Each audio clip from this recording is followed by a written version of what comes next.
another episode of the Speak Real podcast, sharing one-on-one conversations. We believe that storytelling is the best way to empower youth and give them the platform to find their voices. Presented by YouthSpeak. Youth experience, youth voice, youth empowered.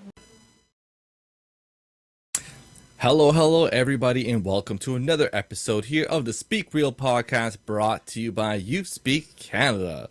Of course, as always, your host Christian here. We're going to be having an awesome guest, yet again, another coach. I'm very excited to have her on board, and I'm sure that she's going to give us a lot of great insight. Now, if you did check out our previous episode where we did have another coach, a football coach here on the Speak Real, it was really great to see the kind of impact that sports have for the mental health of youth, and also to just give them something to get off the streets and not get into any crimes or get into any violence or any trouble. We really explored just how much sports can do for our youth. So for sure, once again, we're going to do it again here today with Coach Cathy. So before we go ahead and start, I would like to give, as always, a big shout out to TD Bank for always sponsoring all of our content here in the Speak Real podcast, along with our IG lives. So without further ado, let's bring in Coach Cathy. Here we go. Just as I mentioned, Coach Cathy's right here. And let me tell you, okay, I was just on her Instagram. I have to mention this, okay? Literally posted 12 minutes ago. Okay, I saw that. I'm like, 12 minutes ago. No, she took this picture on another day. No, she sprinted from the track to her home to get to this podcast. So here you go. So go ahead and let us know a bit about yourself. Hi, I'm Coach Cathy. I'm a track and field sports performance coach. I coach many different athletes of different ages, different abilities, all the way from beginner to this year. Actually, we have 6 national youth athletes that are going to our championship meet in Quebec. So it's exciting. And I love what I do. I was going to say, you really do love what you do. Honestly, I am so glad. You know, some of the things that I love about doing this podcast is not only the conversations I have and, of course, bringing awareness to mental health, right? But it's also getting to meet really cool people. And honestly, I'm so glad I followed you. I love track and field. Growing up, I participated all the way into university as well. I thought about doing masters. It's like the above 30 over. But I don't know. I'm going to rest my knees a little. I don't know. We'll see. Right now I'm doing boxing and stuff, so I just want to relax a bit. But yeah, I definitely do. Yeah, honestly, your Instagram always showing us what's up and what you're doing, and you're so involved. You're so involved. You have so many events too. It's not like, I remember the last time we talked about it. I think we discussed more about sprints as opposed to long distance, right? Yeah. But no, I see you doing a lot of like jump events as well and things. And yeah, I've been really liking what I see. So honestly, I want to hear a bit about how you even got into track and field. What inspired you? Well, I mean, I didn't do track and field, surprise, surprise, in high school or university. I did do it in elementary, just, with the other kids. And I ran more long distance events when I was a bit older. And I always hated it. Like, I hated running, but I was fast and I was into fitness. So I always was involved in any kind of sport, just, and then I started training 6 days a week, sometimes twice a day, just working out, doing stuff. I started swimming with my daughter's club as a master swimmer. I enjoyed that, but I found it really hard. And I don't like getting into cold water. So that was an issue. And then I was doing like some sports conditioning at a club, and they said, "Oh, you're really fast. You should join a track club." So I joined a track club and joined the masters and just fell in love with it. And the more I got into it, the more I would see stuff, and then I would start correcting little kids and here and there, and then I was like, oh, maybe I should do this for on the side. So yeah, I mean, it just kind of took off. And then April 2019, I founded my own club and Eclipse Track and Field Club, and it's just been amazing since then. Yeah. I can't. What a curveball. Let's I wish it was like a quote we can do but it's like, I hate running. And I'd be like, excuse me? Huh?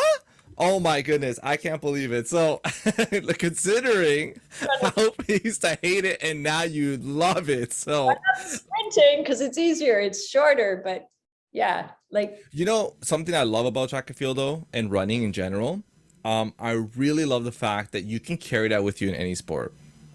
absolutely. Like you mentioned about conditioning, right? Like, what do you have to do? Of course, you're running. So it's really great. That's one of the things I always found. That's why, like, growing up in track and field, that made me really fast for like other sports, soccer, basketball, boxing is so much running as well. For stamina. So it's everywhere. We're sprinting in baseball. I play baseball too. So Yeah, it's everywhere, right? So it's really great to see that it's still, even though you may have not had that passion at the start, you see how versatile it is, and it grew into so many other things for you. But absolutely. let's talk about that track over here. So Eclipse, okay, what about Eclipse? How did that name come up? I was looking for a name that, everyone's got names like Phoenix or, like creatures, mythical creatures, or the area where they're from. So I was like, okay, what can I do that's a little different? So I played around with names, and then I went to like gods, I went to creatures, I went to animals, and then I was like, okay, let's go out to space and just see. So then I started like Googling, exactly like, what does it mean? And eclipse just kind of hit me. And I was just like, that's it. That's the name. And then I got a guy to design a logo for me. I told him, what I wanted. And once he created this logo, it was just like, it took a sort of a, what's the word? Took a life of its own, Oh, right? it took a life of its own, yeah. Yeah. And I mean, I've just been blessed with amazing athletes, amazing parents, amazing coaches. And yeah, our club has been growing exponentially. And, like you said, like running and sprinting and all that touches so many different things. And I also do like speed training for different athletes, soccer, baseball, lacrosse. I do teams as well. And I dabble in a little bit of fitness. It's not my favorite, training adults and stuff. I kind of leave that to my own coach to do. So, yeah. Oh man, you know what's funny about, in a grand scheme of things, in all of how grand time is, an eclipse is like a sprint. So there you go. It's a passing moment. So just like that, works out for you perfectly. So considering you deal with so many different cohorts, like it seems like you go from children all the way to adults as well. I was wondering if you've ever seen any positive impact of what you do, aside from just not just like the physical accomplishments, which, by the way, Eclipse is very accomplished. My God, medals all over the place on Instagram. Just take a look. But regardless, it's how else do you feel like it's impacted them? Well, I mean, first of all, it's impacted me a lot. Like, I treat these kids like they're all my own children. And it's hard for me sometimes to separate out, like bringing that home with me. And I'm sure it's like anyone, like a doctor, but, I think about them a lot. I think about, how am I going to fix this? This one looked like they had a bad day. Like, maybe I should reach out, or just, like, they enhance my life. I go to work, I go to practice, and in that short amount of time, I just forget about everything that's, going on. And it's just an hour and a half of just pure enjoyment. And like, I never feel like it's work. So to me, it's like, it's an amazing experience. And they come up with all these great things sometimes. And it's just like, wow, I didn't think of that, because they look at life from a kid's perspective. And then I look at life from an adult's perspective. So it's nice to have that. Keeps me young. What do I think they're gaining? A lot of positives. Number one, a great team atmosphere, some friendships that will last them forever. Development, even if they don't get medals, they're always getting better. And then you just see the smile on their faces. I mean, I have one little guy, Mason, just love him to bits. I've, trained him since he was little, and we did starting blocks and he just wasn't getting it, but we just kept working at it. And then the one time he sets it up, and then he does one on his own, and he's like, yes, I got it. And I was just like, oh, wow. Like, like to me, that was like a great moment. I agree. I love to see. Oh my God, I can just imagine it. I'm quite passionate myself. A lot of athletes are passionate, of course. So you finally do something, you train, you're like, yes. Oh, that's great. Is he the best at the blocks right now? No, but just him seeing that confidence that yeah, I got it. So then he was like, let's do some more. And the more he does it, the better he gets. Like, it's just seeing them, like, even they just focus sometimes more because they want something. And it's just like a different kid all of a sudden. They get life lessons too from track and field and what we do. And that's mostly the basis of what I do. Is everyone going to be an Olympian? No. Just like not everyone that joins hockey is going to be an NHL player. So, I mean, what else can we do to build on, them becoming the future leaders of our communities and good members of society and role models for other people? And that's the other thing I saw even tonight. One of my older sprinters, the little kids were just like looking at him like, wow, because he's so fast. And I posted about him because he's going to the national track meet. And they were just like, oh my God, there he is. There's Miles. And you just, it's so cool. Like, I love that. Oh, it's such a beautiful thing to hear. Oh, looks, we have a little guest here. So I'm sorry, my two dogs. People listening to the podcast will know they bark every now and then. But regardless, yeah, it's such a beautiful thing. So we did have a coach on Speak Real before.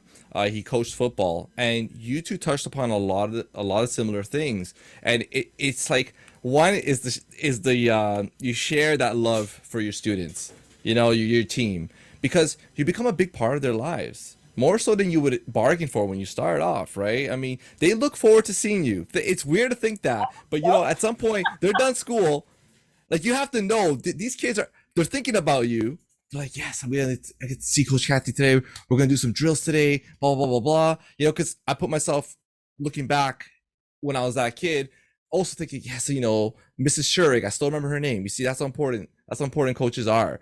And yeah, so you really do bring such a big impact to them, because it's not only do you care so much for them, they actually care a lot about you as well. And it's always great to see that bond, and it makes for not just better athletes, like you said. Not everyone's gonna be an Olympian, not everyone's gonna go play NHL or NFL, right? But they carry these fundamentals with them in so many different aspects of their life, and that's what's really great. You're talking about focus, right? Focus, you need that everywhere. If they're doing their homework, they got to focus on that too, and you are helping them hone those kind of skills, right? I want to mention about, I remember you said you worked with some neurodivergent children as well. What are your experiences with them, training them, and how do you feel they've been better impacted as well? Like, I have many different kids who either are on the spectrum or have some physical or mental challenges. So, I mean, I treat everyone like they're an individual. I treat everyone the same, but you do have to change the way you do certain things because sometimes either there's a lack of understanding or they just learn differently. So now while you may be able to show something to someone, showing it to them is not necessarily the same thing. It doesn't get comprehended the same way. It doesn't not come out the same way. So, but I mean, the fundamentals of, these are human beings too that deserve respect and encouragement, and to be treated fairly, just like everyone else, always remains the same. And for me, it's more, like, can I show them something that they can master eventually or do to a certain ability? And then we just keep building on that and building their confidence. But I don't, I never not give them a set because they're challenged, or not even, they do everything we do. And to me, that's important. And they get included in everything. And I encourage them to do track and field meets, I had one gentleman, I just love him too. He has autism, and he was almost nonverbal when he came to track. And eventually he was saying, I would say, okay, runners, take your marks, set, and then clap. And he would say that, he would repeat it. And then he would, do whatever needed to be done. And eventually, like, he started saying all the words that I was saying. So, and he doesn't like to be touched, but he liked to give me hugs, and high fives. So that was okay. And yeah, so that was pretty cool. Like, yeah, he's such a great child. Like, oh yeah. You got hugged. All Yeah. right. So that's a very big deal, actually. So depending on where they are in the spectrum, if they, especially if they don't like to be touched, they only will physically interact with those they feel safe with. Like, it's like you're almost a mother figure to him. You're next to his mother. Like, that's incredible. So it's great to hear you sharing that with us, because it's like, it just shows just what sports can do. Something as simple as running. Maybe like, we don't really think about the importance of having these recreational activities or hobbies, or even competitiveness to a certain extent. Like, I understand that, and we'll get to this part next, but I understand that, competition could bring some hardships with it. But just hearing remarkable stories like that just shows how much positivity sports can bring. And that's a lot what the other coach was bringing about with football as well. Football, of course, there's a lot of tackling, there's contact. It gets a bad rap sometimes, but when he was focusing on the good and talking about that, and also realizing it's a chance to be within these youth's lives and help them to be better people, not just better athletes, as you were also touching upon too, it just shows it all blends together. Now, I want to ask about this one, because I know you touched upon this before in our first meeting. How do you deal with failures and losses? I've been there. It hurts. It sucks. I even like dwelled on a loss for like a week. So how have you dealt with your the athletes that you train? I mean, I'm an adult, so it's easier for me to look at a loss in the greater picture. But for them, I understand, because I've been there and I'm their coach. So it's my job to put myself in their shoes to really comprehend how they're feeling. But I can see how for them, it's a bigger impact, because they don't have that level of experience and maturity of having gone through things, maybe not coming first, having lost, having made mistakes, not the way adults have. So I always try and think, okay, how are they feeling right now? And I got to recognize that. And there's nothing wrong with how they feel, like, yeah, can you be over dramatic and take it to the next level and dwell on it forever, and then you're out of the sport? Absolutely. It's my job to rein them in and say, okay, let's take a look at what happened. You know what? Okay, you lost. You really wanted it. It didn't happen. So what do? Do we dwell on it forever? No, that's going to be endless suffering forever. So you have to accept that, did you do your best? And if you did, and you still lost, I mean, there's still some positives there, because you tried your best. And did you get the result you wanted? No. So now let's go back and let's see, what can we address? What can we do to maybe get you to the result you want, or closer to it? And, like for me, it's not about winning. And I do say that to them. It's not about winning. It's about improving. I don't care if you get first place, second place, top 10. I do care that you're going to improve, like your own personal time and personal best. Or maybe it's because we're working on something technical that it's going to take you a lot longer to get to the top or get that medal. And it's hard to rein them in and make them understand, because they're not great at patience either. They just don't have that experience. And it's not something that's wrong. It's just a matter of their age. But some of them are pretty devastated, and you give them that comfort, that reassurance, and I try and get them to, focus on the next thing. Because, let's say you've got multiple events and you lost on your first one and you're really disappointed, you got to pick yourself up. And we got to focus on the next thing. So it's a lot of, feel sad right now, feel disappointed. I'm glad you care that you lost, because some kids might be like, and if you don't care, you've lost that passion. But if you do care, and it hurts, and it should, but now what do we do? What do we do after? So I try and go let's focus on the next one. And no matter what, like to me, you looked better, you ran better, you felt more relaxed. So whether the time is maybe a little slower, it's also like you put in your best effort. That's an accomplishment too. I was also going to say, I remember when we first met, you also talked about focusing on the present.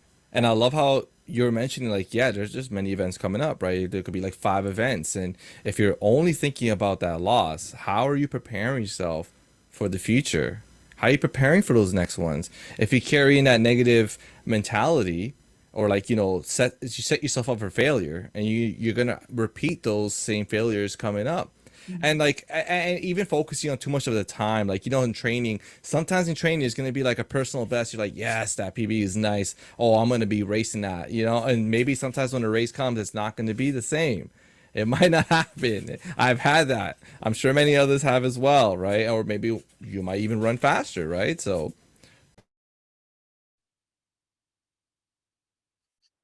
the Mexican families are very big. So that's how it goes. Jareem knows, man.